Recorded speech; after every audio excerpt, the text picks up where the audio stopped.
All right. Welcome everyone. Thank you all. My name is Alberto Morales. I am the president of the Media Alliance of Houston, and I'm so honored and glad to have everyone attending today. We have a wonderful presentation with Nielsen, and we have put together just a phenomenal list of panelists that will come on today and speak and present. So thank you all. But first, I'd like to just kind of go over and thank all of our corporate members for attending and as well as supporting us through this year and through 2020. I'd like to thank Brivik Media, Intercom, ABC 13, Outfront, Clear Channel Outdoor, iHeartMedia, The Cube 57, Pandora, Effective, KHOU 11, Love Advertising, Richards Carlberg, Cox Media Group, CW 39, MMI Agency, Telemundo, the Houston Dynamo and the Houston Dash, KPRC Channel 2, NCC Media, and Univision. Once again, thank you all for attending, for dedicating this time to sit with the Media Alliance of Houston and get educated with this webinar. Judy Lakin has put together a wonderful list of panelists who are going to speak to you today, and I will hand it over to her to let her do the introductions. Thank you so much, Alberto. We're thrilled to have our experts from Nielsen today join us for our webinar. So let's get started. Nielsen, video streaming, TV consumption, and podcast insights. The media landscape has changed. Last year's pandemic created a record video streaming numbers, and how Nielsen measures viewers is more important than ever. Understanding today's media universe and what implications that has on both traditional and streaming consumption is crucial. Streaming has also impacted listening audiences, and the number of podcasts as well as listeners are booming. So today we're going to learn the significance of these changes and how they may influence your marketing decisions. Before I introduce our moderator, I just wanted to remind our team and members here today that all questions should be directed towards the chat box, and our moderator will facilitate Q&A at the end of our presentation. So it's action-packed, and it's my pleasure to introduce our moderator, Ms. Monica Narvaez. Monica Narvaez is Vice President for Nielsen Media, where she specializes in providing media and consumer trends, insights, and solutions to agencies and advertisers. Her knowledge and experience range across the media, advertising, and the marketing spectrum. Monica is considered a subject matter expert in multicultural media and consumer research. She has also been a resource to radio stations, on-air talent, rep firms, radio networks, consultants, and organizations and local community. Please help me welcome Ms. Monica Narvaez. Monica? Thank you, Judy, so much. And thank you, Alberto. Also, thank you, members and sponsors, for your time today. I'd like to go ahead and introduce our speakers. I will turn on, I'm going to go ahead and stop my video for a second to give them a platform just as we go through the speaker notes in just a minute. So first, I'd like to start with our opening speaker, Brian Feuer. Brian Feuer is Senior Vice President of Product Strategy for Nielsen.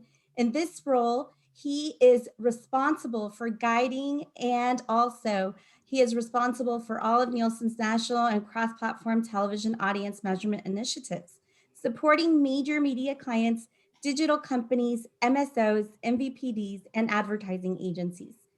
Followed by Brian, we will have Claudine Sokol. Claudine is Vice President of Client Services and provides market research and strategic insights to networks, advertisers, studios, CPG clients, political agencies, advertising agencies, and also non-traditional media clients as well. Claudine has helped convert media markets across the Southwest to electronic measurement since the late 90s and is committed to helping her clients understand the ongoing changes in the media industry. And our closing speaker is Tony Hero. As Vice President of Cross-Platform Insights, Tony Hero is leveraging the full suite of Nielsen services to demonstrate the impact that audio has on media investments, marketing execution, and sales outcomes. Tony played a key role in launching a PPM service, championed the radio reach story via Total Audience Report, and most recently developed a measurement service for the podcasting industry. Tony's role as the audio ambassador gives advertisers and agencies an independent resource for all things audio in an ever-changing media landscape. As Judy mentioned, I'll be taking questions via the chat box the last 10 minutes of today's webinar. Without further ado, I will now pass it over to Brian. Brian? Thanks, Monica. Can you hear me okay? Okay, so first off, thank you very much, Alberto and Judy, for inviting us today, and thanks everybody for coming in. This is a very timely presentation because we just got a lot of these insights together. We've worked through kind of the holiday period because we wanted to have a view of 2020 and really look across the year. We've been looking month by month, week by week, but we wanted to see kind of what was happening across the year. So before I get into the streaming, which I spent a lot of my time on SVOD and those types of analytics, I wanted to start off with a little bit of a different view from what we normally talk about, because usually we're talking about local TV or national TV, or we're talking about streaming or digital, but we try to put it all together to really be able to compare. But first, let's talk about the year kind of in review. So next. So one of the things early in my career, I visited our friends at CNN, and in their conference room, one of their conference rooms at that point, around the room they had a calendar, and it was big news events. So it was the dates matched with ratings, and that's kind of what this does as well. But it's got the twin heartbeats. If you think about our culture and media, news and sports are two key things that drive culture. And it's really interesting when you look at when the stay-at-home period started, sports ceased for the most part. And like a glass of water in the desert, the NFL draft happened, and there was a big peak. But you can see not much happened with sports. Then we went through the stay-at-home period, and a little bit of a surprise, there was a couple of things that people paid a lot of attention to. Obviously, the news about COVID, but also all the racial incidents drove a lot of the news cycle, which obviously many of you are very, very involved with, through the period. Then, when the president or when the vice president-elect announced his announced who the candidate was going to be, that came up. Then when Trump tested positive, you can see these kind of dual heartbeats. And it's really interesting to me to see what happened when the NFL and the NCAA came back. But what was interesting also, when sports came back, people, there was a huge appetite of people wanting to watch sports. But I think there was a little bit of a surprise in realizing live sports events without these, crazy crowds cheering didn't have quite the excitement. So while it certainly helped with the appetite, there were some things that were left wanting. So that's where streaming came in, and we think a lot of people went back, as well to streaming. And I'll take you through some of those examples. But first, let's look at the comparison, because a lot of people, you hear a lot about streaming, but you don't understand how it fits in context of traditional TV. So the next slide.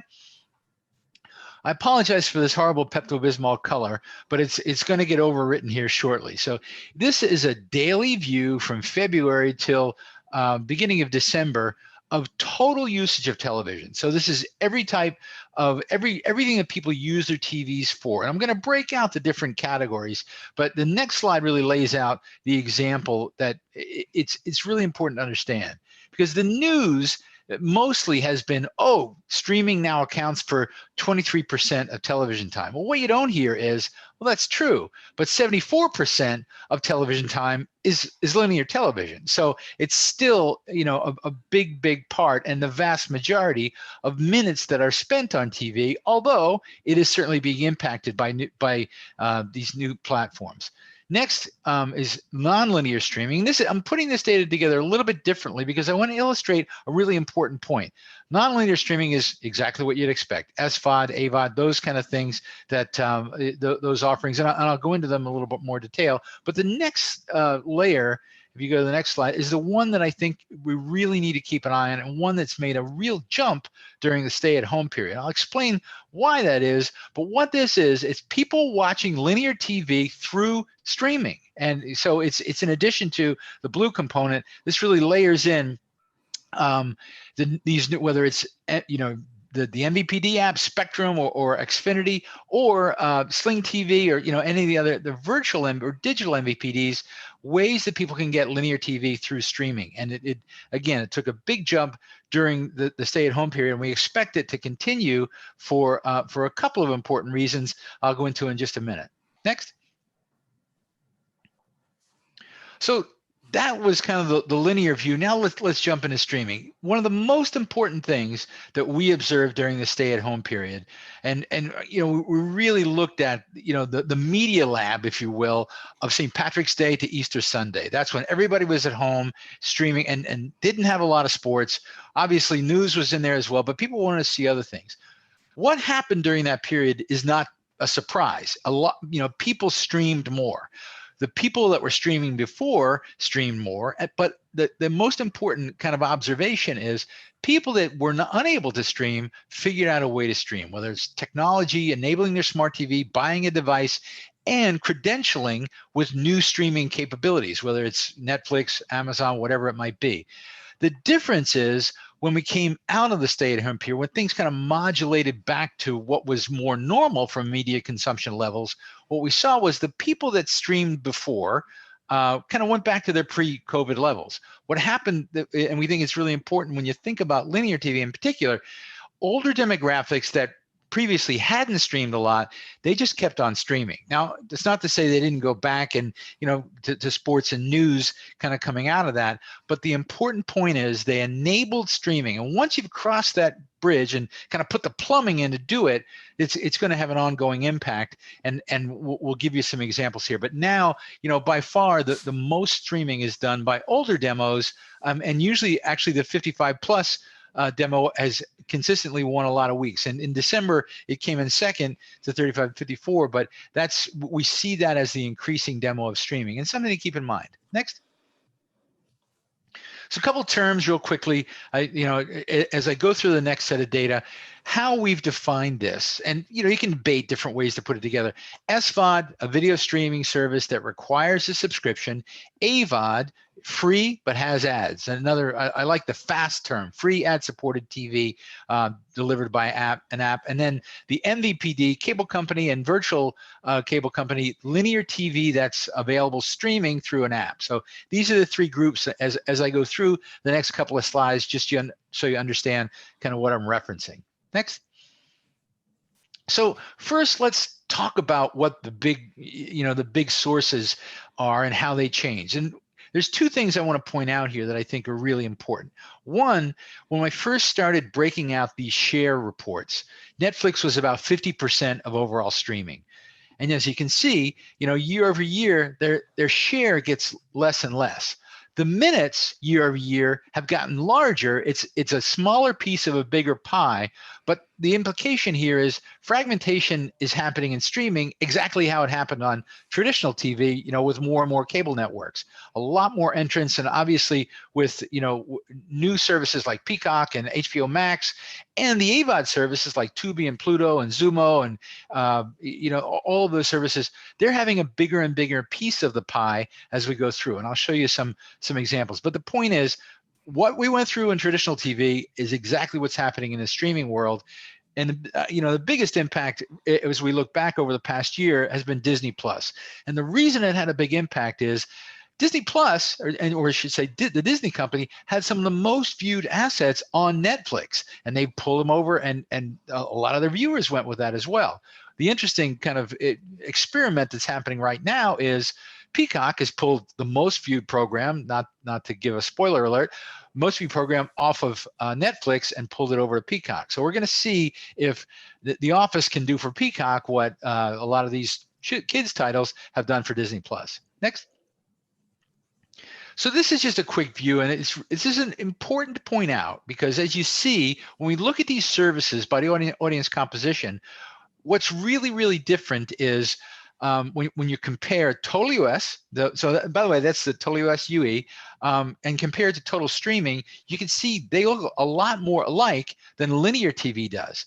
But most of the streaming services tend to skew younger. Prime Video tends to skew older, and as most likely driven by the fact that it's primarily a shopping service with a video service attached to it. But we see a lot of the new players, the AVOD players, particularly Tubi and Pluto, and especially the linear TV apps like Spectrum and Xfinity.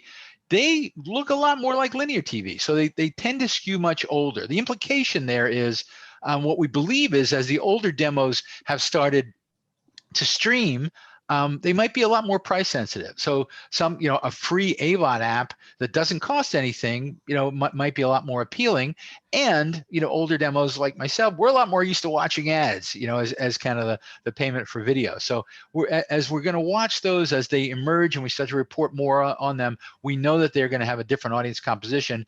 And particularly are going to be ways to draw older demos in to the streaming, including linear television streaming. Next. So let's look at streaming by genre. I don't think this is a big surprise, but as we looked at this, SVOD is the biggest group, AVOD. So SVOD, just to tell you what's in there really quickly, that includes Hulu, it includes Netflix, Amazon, the Disney Plus, the ones that you expect. YouTube is considered AVOD, and YouTube is the second biggest streaming service on TV. And a lot of people don't realize that. They think of YouTube more as a mobile device app, but it really has gotten a lot of traction on TV. Partially, we think because a lot of the stay-at-home schooling is done through YouTube. It's one of the sources that makes that available. But at least we hope. But we know also there's certainly a lot of how-to videos and things like that people are watching on their TV. But that's definitely gotten traction. But the next slide is the one that kind of leapt out at us.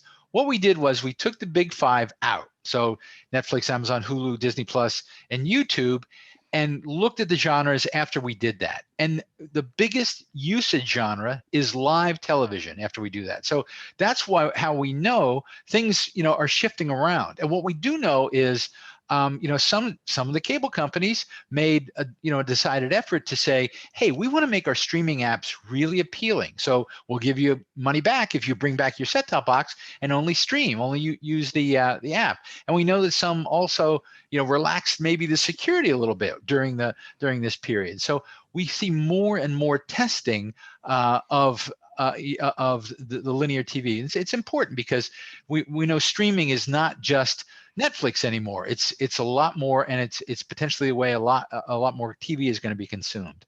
Next. So let's look back at 2020 from the standpoint of some of the key categories. And what we've done over the past year is we've really just looked at the top 10 and released it on a weekly basis. And we got some feedback that said, doesn't really make sense to put everything in one bucket because acquired content versus original content versus movies are all viewed very differently. But I can tell you, in looking back, people say, well, what did you do in 2020? People say, oh, I sheltered at home, I wore a mask, I social distance. That's not what people did in 2020. What people did in 2020, they laundered money, they lived at Buckingham Palace, they helped rescue intergalactic children.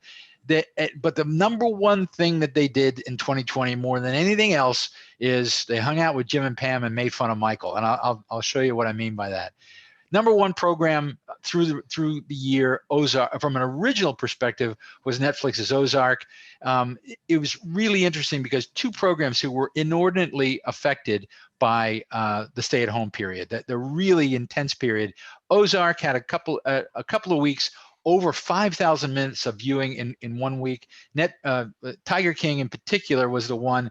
It released right at the stay-at-home period, and had some just amazing viewing weeks. So those are what really drove those two up into the list. But you can see, Mandalorian made it. The first Amazon program was The Boys. I think that was at about 13, so it was close, but not quite. But you can get a feel for what these originals are. Next is, I think, interesting as we look at, and maybe this is one of the biggest eye openers, kids movies. Disney dominates the movie genre across streaming because kids movies have that value of not being watched once. For those of you that have kids, kids will watch Frozen 2 an infinite number of times. And that's value when you're talking about, content, and also, how to program a streaming service. That's really important because it'll bring people back over and over. Before, you used to buy a VHS or a DVD. Now you subscribe to the service and have the privilege of paying for that every single month instead of one time. But this is likely to have a big impact on streaming programming strategy as well as content creation, because we know that there's a big appetite for repeat viewing. Next. So as I said, probably the biggest, or not probably, but based on our data, certainly the most viewed program in the history of streaming is The Office. Almost 60 billion minutes viewed last year. Quite extraordinary, and a lot bigger. 192 episodes. Grey's and Criminal actually have a lot more episodes, but you can see, The Office really was the place. And people say, why do you think that happened? And we speculate, but we believe it's a comfortable place. People, like to go to watch it. They're friends with, the people there, and it's a great escape. And if you look at the next slide, it really gives a couple of examples. Over 100,000 years of The Office was streamed in 2020. If you accumulate those minutes, most viewed was, for whatever reason, episode 3 of season 4, Dunder Mifflin Infinity, 31 years. But the most maybe interesting component to me, as we looked at this, everybody thinks of The Office as a streaming site source, and we know that it was very popular, but it was actually consumed more on linear TV than it was via streaming. So in December alone, 10 million people streamed The Office on Netflix, 11 million watched it on linear TV. And I think that's a point that people miss. And it's an important, from valuation of content, understanding that a program can exist in multiple platforms successfully at the same time. So that's really, I think something that a lot of people miss as they look at this data. Next. So just to wrap it up, not a surprise, streaming continues to grow and fragment and proliferate, and we got to be there to measure it, because our objective is to measure the waterfront and report everything so you can see everything that consumers are doing. Kids' movies and episodic releases are a big point of this, and most traditionally SVOD releases have been released the whole season at once. A change that we saw that a lot of the SVOD players are starting to do now is adopt the episodic approach. We know from linear television, people like that. They like looking forward to appointment TV. They like the buzz. They like the water cooler talk. It's happening again in streaming. And it's another way to maximize the investment in content.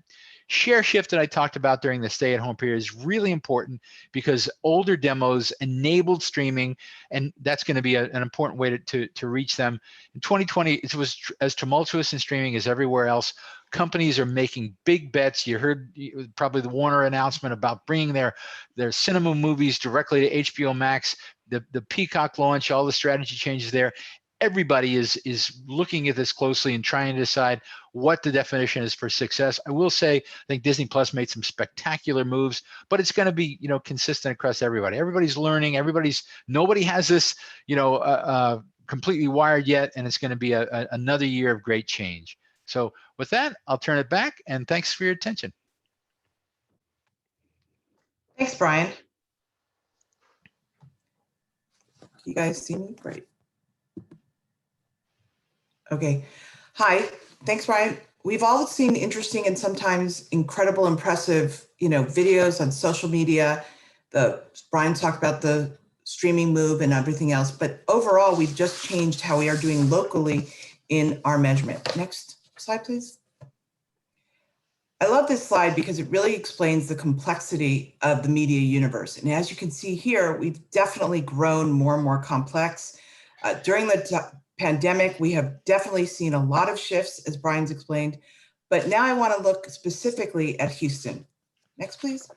Here we're looking at a year-over-year comparison of some of the things Brian referenced for subscription video on demand. These are penetration numbers, and you can see the growth that here in Houston, over 77% of households, and I'm sure it's even higher considering now of what's going on in SVOD.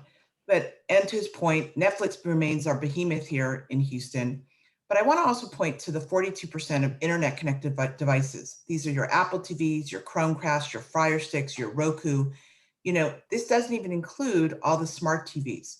So the fact of the matter is Houston is a very highly technological market, and it continues to grow so. Next, please. But broadcast TV is still #1 in reach in Houston. And that's really incredible when we look at every kind of medium in Houston over the last year. If you think about staying at home and the pandemic, the fact of the matter is that broadcast TV in Houston is still the greatest reach. followed by radio.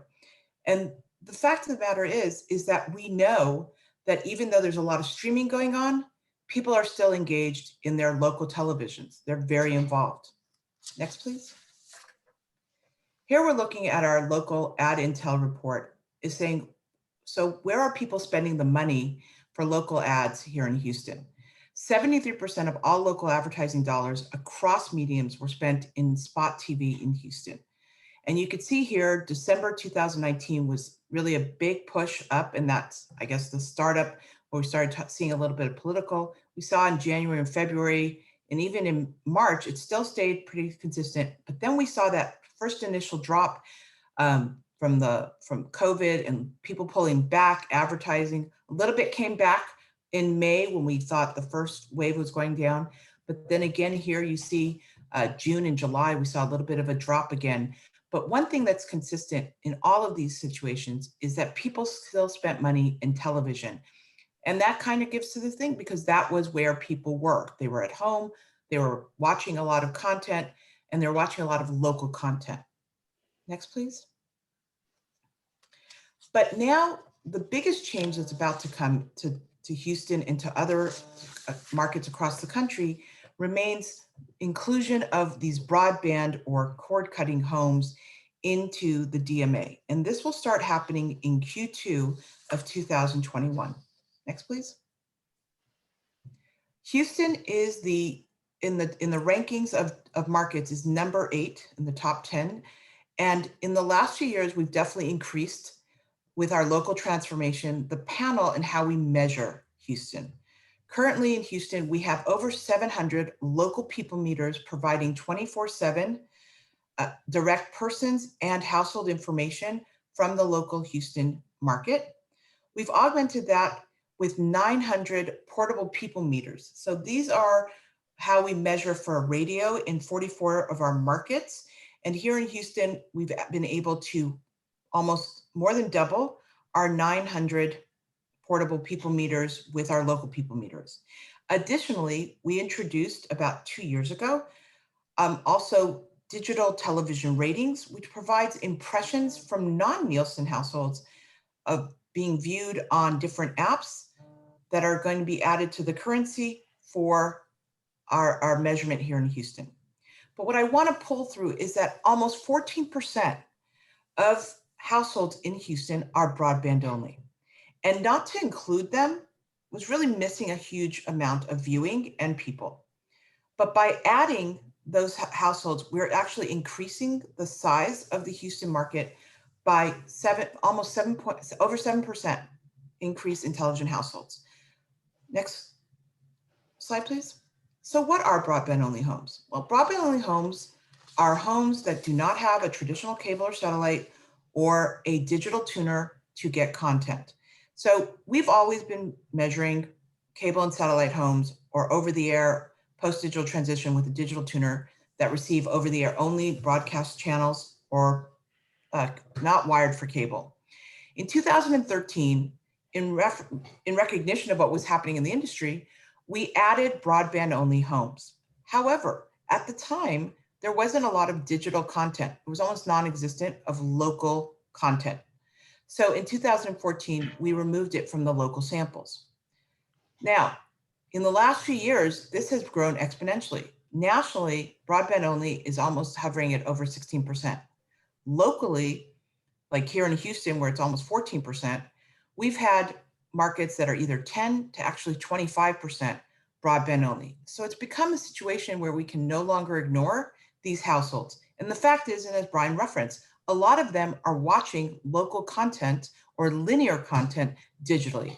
So that's why we're going to include them starting this year in the markets. Next one, please. Next slide.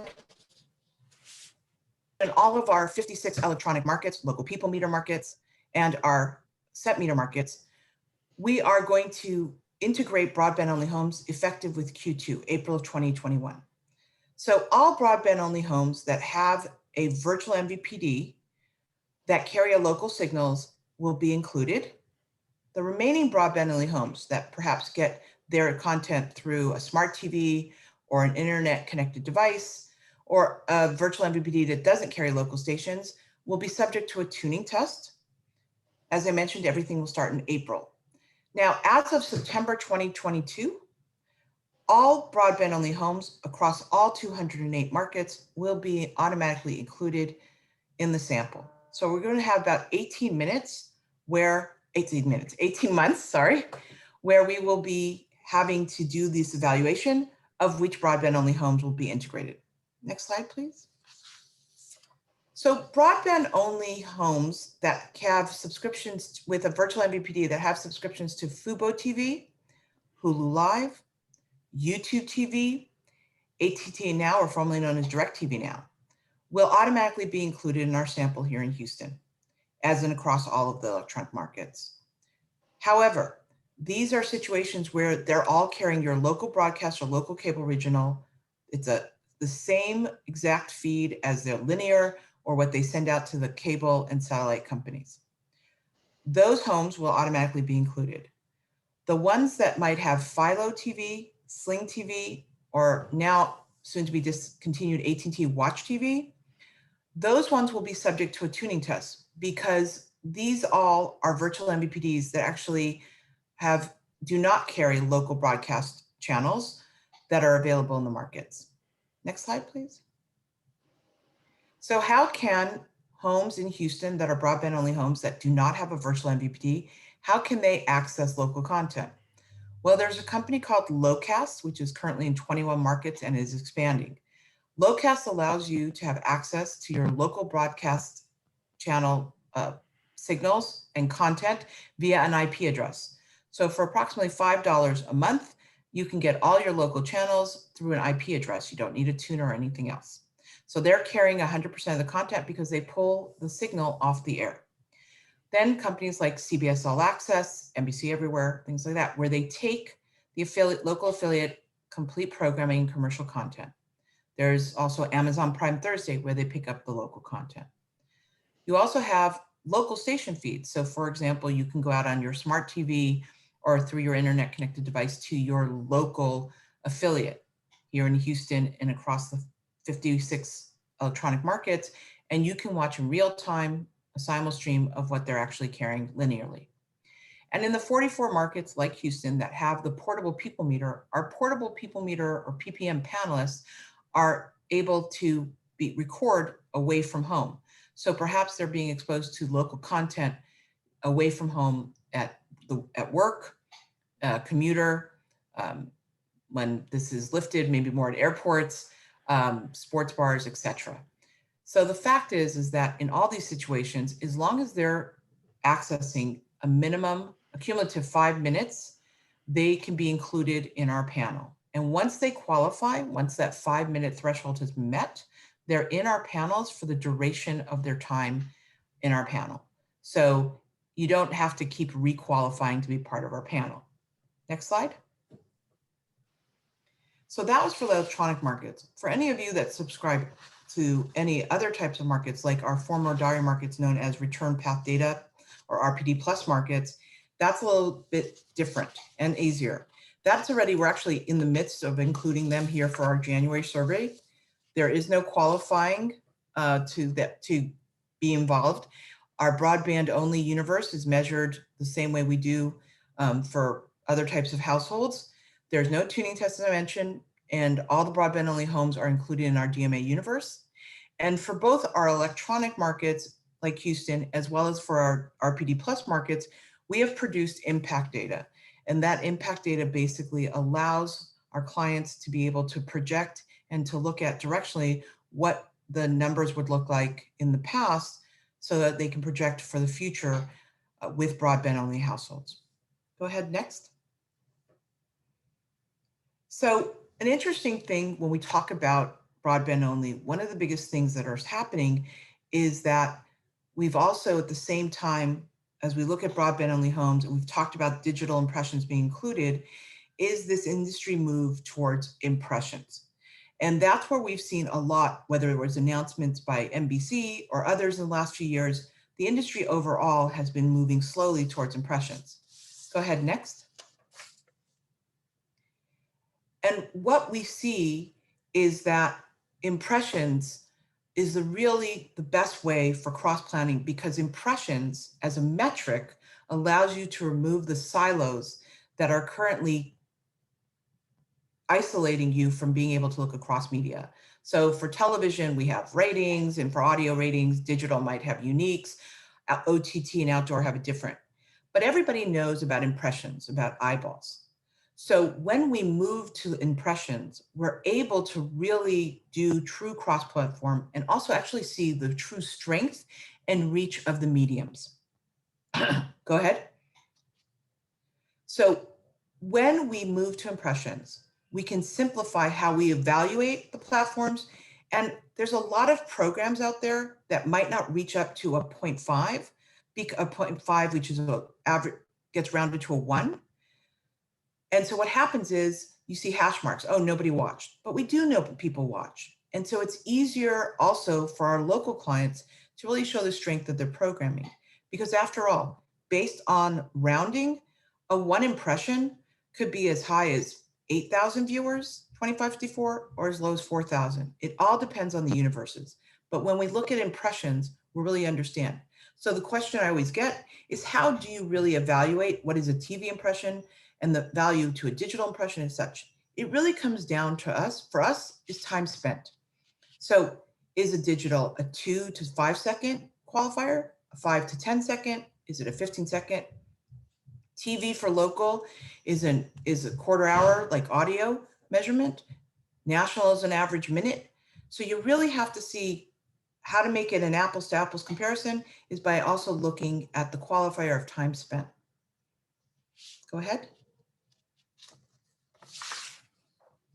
So overall, these changes of bringing broadband only into the Houston and across the country, by bringing them in, we're capturing so much of that viewing that Brian referenced before, but we're also capturing all those people who have changed their habits at home that maybe cord shaved. So they're still subscribing to cable or satellite, but maybe in the other televisions across their household, they're utilizing a smart TV or a internet connected devices. Also, by including the broadband only, we're changing the universes. So we're actually changing the base of the measurement. So when we have a bigger universe, ratings may decrease, because we have a bigger universe. And so in this example, the fish bowl, the fish has stayed the same. The bowl it's in may be larger. So ratings may decrease, but impressions may, in some instances, increase or decrease, because we're measuring more television households and persons. But remember, the people coming in, the broadband homes, might not view the same way. So we really have to look at this on an ongoing basis. But by including broadband only, and also homes with cable and satellite and over-the-air households, we're really truly giving you an understanding and measuring all of the universes. So it's a much more complete measurement of the audience that's out there. Thank you. And with that, I'll pass it all over to Tony. Thanks, Claudine. I'm going to take you guys through a few highlights in the audio space. And when I talk about audio, it's really going to be in the 3 main areas: AM, FM radio, streaming audio, and podcasting. So I'll try to be very clear as we go through these slides. So go ahead, Monica, bring up the first slide. One of the first things we saw a couple of years ago was that there was a major shift that happened in streaming audio. And Pandora was the big name in streaming for quite a while. And then all of a sudden, Spotify overtook their position and they haven't looked back. This happened early in 2019. Different data sets have happening either in 2018 late or mid 2019. I just wanted to show you that Spotify has overtaken Pandora and not looked back. So that was kind of a big deal in the streaming space. A lot of you are getting insights from these players directly because they have player statistics that they can provide. But just at an overall level, we wanted to see what was going on in that space, and that was a big change. So on the next slide, we'll go even deeper and look at it from a podcast perspective. because this has definitely been a new and growing area. And we also see another major shift happening right now. So iTunes has been the go-to platform for podcasting since it was invented with the iPod. And just recently, as of Q4 2020, the number of people that go to Spotify for their podcasts is almost as large as the iTunes Apple Podcast platform now. And it's projected to overtake iTunes Apple Podcasts this coming year in 2021. I don't normally make projections, but this one was a pretty safe bet. If you are not living under a rock, you've probably heard of all the exclusive deals that Spotify is signing up with podcast talent to make them the exclusive platform for Joe Rogan, Michelle Obama. The list just goes on and on. So one of the things that we see in our data is the loyalty of these audiences. So we're looking at all of the people that go to Apple Podcasts for podcasts, and we asked how many of them use it as their main platform. Do you use this platform most often? And 70% of those on the Apple program, they will use that as their main platform for podcasting. Spotify has been growing in leaps and bounds here, and about 50% of their audience are using that as their main platform for podcast listening. So what you have is Apple has a little bit more diehards, and Spotify has a few more of the newcomers. And on the next slide, we'll break that down a little further. So a lot of times you'll see data that looks at podcasting as a whole, like one big cohort. But we can break it down in our data, which is one question that we have in our survey of how often do you listen to podcasts? And the group on the left are those who use podcasts every day or just about every day. I'm calling them heavy listeners. And on the right, we have people who are the light listeners. And these are the people who are listening maybe once or twice a month. So I want to focus on those two bookends because it's almost like a barbell effect. You see kind of people on the left who could probably recommend 4 or 5 great podcasts that you should listen to immediately. And on the right, you have people who are experimenting with podcasts because they just heard that, there's something cool they should check out, and it hasn't become a habit to them yet. They are more or less the newbies. When we look at how people discover podcasts, you can see a big difference between the heavy podcast listener and the light podcast listener. So on the left, we have the most common ways that people hear about podcasts from heavy podcast listeners, recommendations from friends and family or word of mouth is number one, followed by social media and advertised on another podcast. So this group is listening to multiple podcasts per week. So there is an opportunity for them to be exposed to other podcasts that are advertised. YouTube is the number 4 platform, and as well as a guest appearance, followed by iTunes and Spotify. So even though you don't necessarily think of YouTube as a podcast platform, it is becoming kind of a very broad-reaching platform for exposing people to podcast content. You'll see that same phenomenon on the right side with the light podcast listener. They are exposed to new podcasts on YouTube. So they're hearing about them, and that becomes the main platform for how they discover podcasts, even above social media and word of mouth. Spotify takes the number 4 position. Further down the list, you see browsing the web. AM/FM radio is bringing them into podcasting, followed by iTunes. So as I mentioned before on the previous slide, there's really a big shift here between the way people are using iTunes and Spotify for like their main way to listen to podcasts. And furthermore, downloads are the way people measure podcasts. It's something that's very broad, but when you are listening to a podcast on Spotify or YouTube, you're not actually downloading it. So there is quite a difference here in the way things are being measured to how people are coming into the medium. So it's still very early days, but I think we're starting to get a picture of how different these two groups are. And on the next slide here, this is a look at heavy and light podcast listeners and the genres that they are more interested in. So on the left, you see the heavy podcast listener, and you're seeing an index here. So an index over 100 means that this group is that percent more likely to be in that audience. So history, news, true crime, those are some of the most popular podcasts for heavy podcast listeners. And these are where there's a higher concentration of these heavy listeners. And they're more legacy formats that were around from like the beginning of podcasting. The light podcast listener has different podcasts that appeal to them. You see music, arts, health and fitness. These are more mainstream types of titles that have a more broad appeal, and they have a better, they're more likely to bring in those light podcast listeners who maybe are taking their first leap into podcasting. So clearly there is a difference between the podcasts that are preferred by the heavy and light listeners. On the next slide, we'll break it down even further and we'll look at demographics. This is our common language in advertising to understand some of the socioeconomic differences between these groups. So you've got some of those common socioeconomic breaks that are shown on the left side.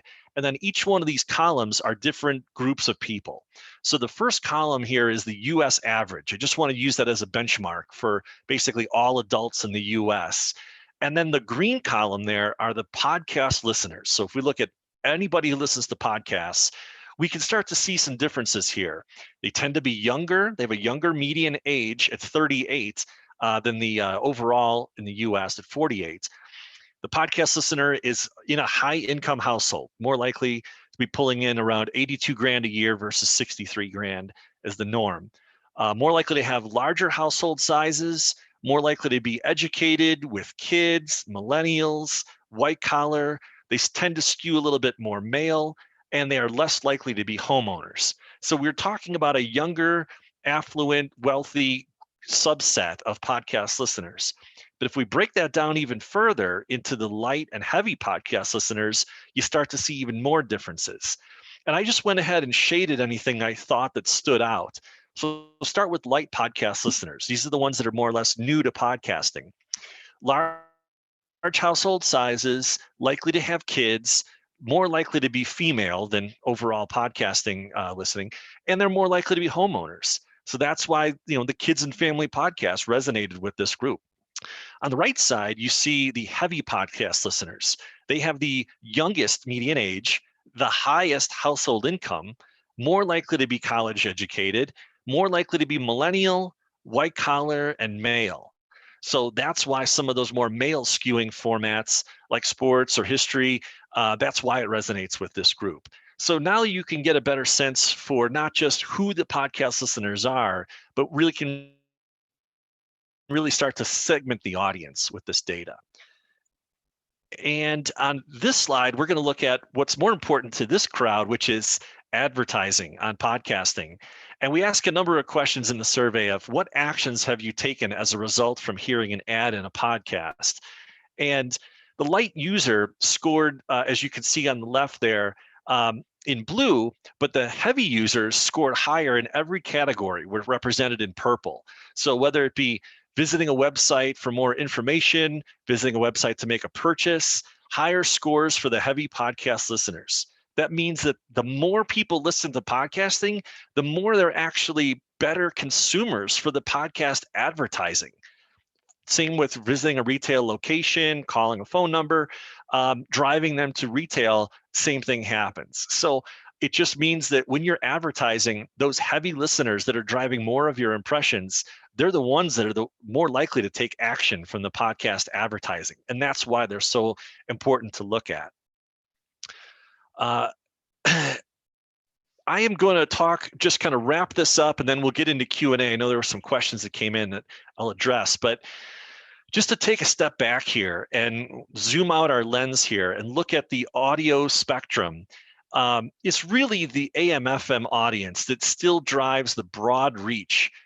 For reaching the most number of people for an advertiser, you really can't beat AM/FM radio. I've put it in by comparison, Spotify in green, Pandora in purple, Amazon Music, Apple Music, and even satellite radio.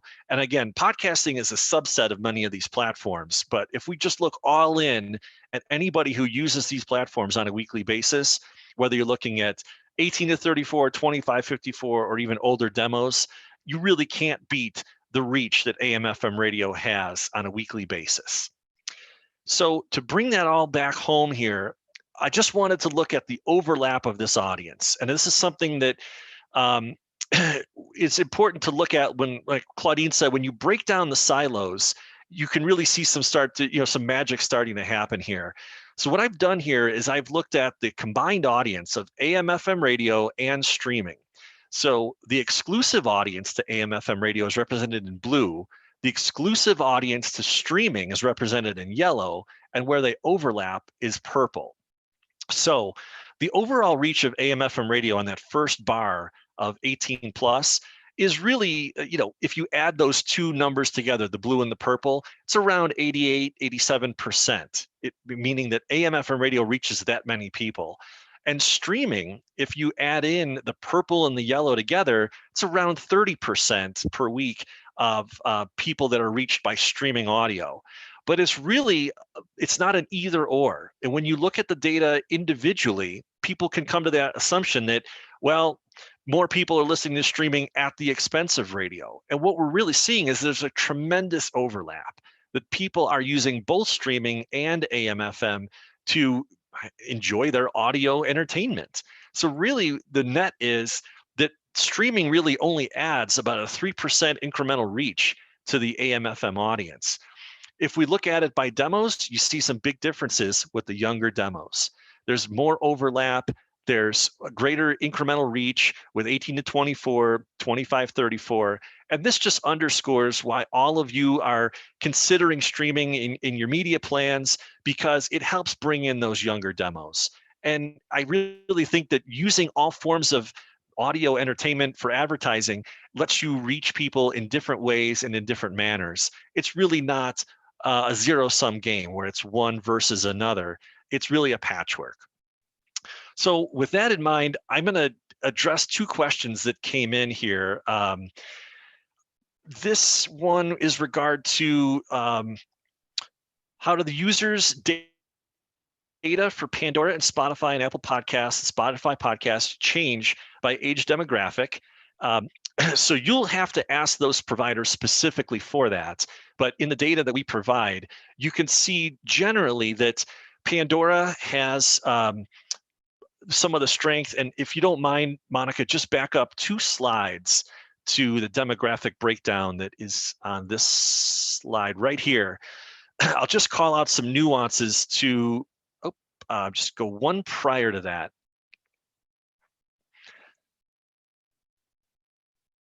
Monica, just back up 1 slide if you would. Yep, that's the one. So I'll just mention, you could see it's shown on this data that the green bar for Spotify, it tends to skew young. So they tend to have greater reach among those younger demos. Look at the other end of the spectrum, satellite radio. Remember, you have to pay for satellite radio, and the older demos are more likely to do that. So you can see the opposite there, where the higher bars are for the older demos for satellite. And then you could see some of the different breakouts there for Apple Music, which also skews young. Pandora is kind of both young and kind of middle. And then so is Amazon Music. So they all have somewhat of a different demographic skew. Even at this kind of high level, you can see some of those differences. And that's where they've been carving out some of their niches. So the second question was, for example, does Pandora hold majority over older demographic and Spotify holds majority of younger demographic? You could see that somewhat on the slide, and I would agree that that is probably true. And does Apple Podcasts attract heavy users and Spotify attracts the light users?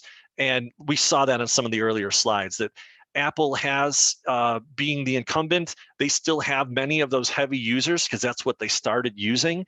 But Spotify is bringing in a lot of those light users. But as I said, a lot of these exclusive deals they're signing are forcing people who are fans of Joe Rogan or Michelle Obama to come in and use Spotify as their main platform. So it is definitely a shifting landscape, and hopefully we can answer those questions for you along the way. Okay, I've said a lot. I think we have some time for Q&A. So Monica, I'll turn it back to you. Thank you so much, Tony, Claudine, and Brian, also Alberto and Judy. We are so thankful that we got the opportunity to be able to present these insights and trends and what's going on. We do have about 3 minutes left for a couple more questions. I did see some come in the chat. If at this time anyone would like to ask a question, feel free to do so while I check the chat box. Okay, so there was a question real quick about the presentation. We will be sending a copy of the final presentation. This is being recorded, so you will have access to the recording as well. And there was one other question about where can we find insights, the streaming insights. So that question is for Brian. Brian, are you still with us today? I am. So I guess the question is it insights that are in the deck, or do they want to copy the streaming deck? insights that you presented on. Yeah, it would be in the deck or in SVOD content ratings or streaming video ratings are the two products that I really leaned on for these. So those would be the two sources. Thank you. And that's a great segue to letting you all know that if you're curious about any local or even national insights, feel free to reach out to myself. I will also be providing my contact information in case there's any questions regarding how to get a hold of any of content. Thank you so much, Monica. And thank you to our panelists. We really appreciated the insights and information you shared with our team today. So without further ado, we'll adjourn the meeting. Thank you again, team. Have a great day.